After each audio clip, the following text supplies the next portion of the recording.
Assalamualaikum warahmatullahi wabarakatuh. Selamat sore, Miss. Malam Bu Hafizah. Saya Muhammad Reza Pratama dari kelas AM2. Nama saya Johnson Hari, kelas AM2. Nama saya Tommy Sanjaya dari kelas AM2. Di sini saya adalah kelompok 5, Ingin menjelaskan materi tentang Keseimbangan ekonomi. 3 sektor. Oke, sekian, lanjut aja. Oke, saya akan menjelaskan tentang pengertian ekonomi 3 sektor. Perekonomian yang meliputi kegiatan dalam sektor perusahaan, rumah tangga, dan pemerintah.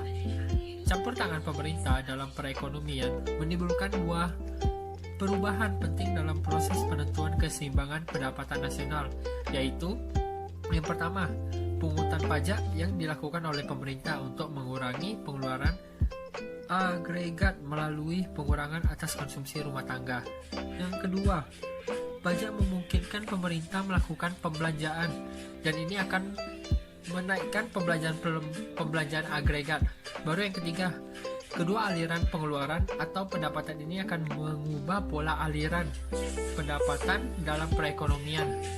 Dalam ekonomi 3 sektor, belum terdapat juga kegiatan mengekspor dan mengimpor. Oleh sebab itu, ekonomi 3 sektor dinamakan juga ekonomi tertutup.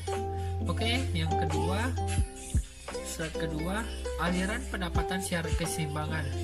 Aliran pendapat dan pengeluaran dibagi menjadi 3, yaitu 1. Campur tangan pemerintah dalam perekonomian akan menimbulkan 3 jenis aliran. Bakal ada muncul 3 aliran lagi. Yang kedua, pembayaran oleh sektor perusahaan.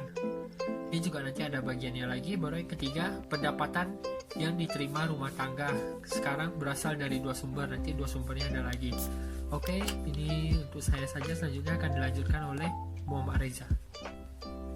Saya akan menjelaskan slide 4 dan 5. Yang slide 4 ialah A. Campur tangan pemerintah dalam perekonomian akan menimbulkan 3 jenis aliran baru dalam sirkulasi aliran pendapat. 3 jenis aliran yang baru tersebut adalah: yang pertama, pembayaran pajak oleh rumah tangga dan perusahaan kepada pemerintah. Pembayaran pajak tersebut menimbulkan pendapatan kepada pihak pemerintah. Ia merupakan sumber pendapatan pemerintah terutama. Kedua, pengeluaran dari sektor pemerintah ke sektor perusahaan lain. Aliran ini menggambarkan nilai pengeluaran pemerintah atas barang-barang dan jasa yang diproduksikan oleh sektor perusahaan. Yang ketiga, aliran pendapatan dari sektor pemerintah, sektor rumah tangga. Aliran itu timbul sebagai akibat dari pembayaran atas konsumsi faktor-faktor produksi yang dimiliki sektor rumah tangga oleh pemerintah. Slide kelima yaitu yang B, pembayaran oleh sektor perusahaan sekarang dapat dibedakan menjadi 2 jenis, yaitu yang pertama pembayaran kepada sektor rumah tangga sebagai pendapat kepada faktor-faktor produksi. Yang kedua, pembayaran pajak pendapatan perusahaan kepada pemerintah. Yang C, pendapatan yang diterima rumah tangga sekarang berasal dari 2 sumber. Yang pertama dari pembayaran gaji dan upah, sewa bunga, dan utang oleh perusahaan. Kedua, dari pembayaran gaji dan upah oleh pemerintah. 2. Syarat keseimbangan. Rumus syarat keseimbangan adalah Y sama dengan AE atau Y sama dengan C plus I plus G. Y itu adalah penawaran agregat, AE itu adalah pengeluaran agregat, C itu adalah konsumsi rumah tangga, I itu adalah investasi perusahaan, G itu adalah pengeluaran pemerintah membeli barang dan jasa. Jika C dikurangi dari setiap ruas, maka dalam perekonomian 3 sektor I dan G adalah suntikan ke dalam sirkulasi aliran pendapatan. Sedangkan S dan T adalah kebocoran. Sebagian kesimpulan dapat dirumuskan bahwa D dalam perekonomian 3 sektor yang mencapai keseimbangan berlaku adalah I plus G sama dengan S plus T. Jadi I plus G itu di bagian kiri dan S plus T itu di bagian kanannya. Jadi itu berkaitan. Contoh soal, kita masuk ke slide nomor 7.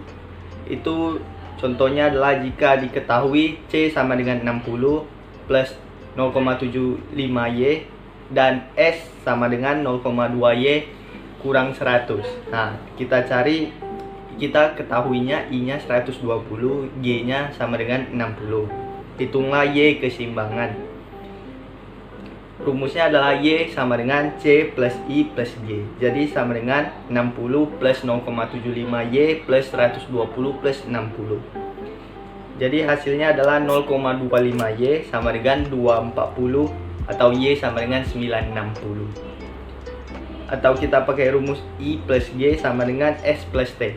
Ini I plus G nya itu 120 plus 60, S plus T nya 0,25Y kurang 100 plus 40 sama dengan Y sama dengan 960. Di sini kan ada dua rumus, kita bisa pilih mana salah satunya. Itu hasilnya bakalan sama, itulah rumusnya. Kita masuk ke contoh 2. Jika diketahui C sama dengan 90 plus 0,6Y dan S sama dengan 0,2Y kurang 90, I sama dengan 150, G sama dengan 240. Hitunglah Y keseimbangannya. Itu rumusnya sama kayak tadi, kita ada dua rumus. Yang pertama Y sama dengan C plus I plus G.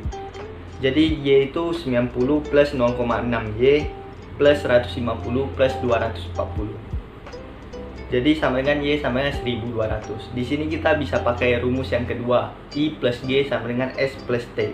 150 plus 240 sama dengan 0,2Y minus 90 plus 0,2Y sama dengan Y sama dengan 1200. Di situ kan ada dua rumus, kita bisa pilih rumus apa aja. Jadi rumus keseimbangan itu ada dua. Yang pertama Y sama dengan C plus I plus G, ataupun Y sama dengan I plus G sama dengan S plus T. Sekian dari video kami. Sekian dari penjelasan dari saya. Saya mau mengatakan kita semua tetap di rumah aja ya.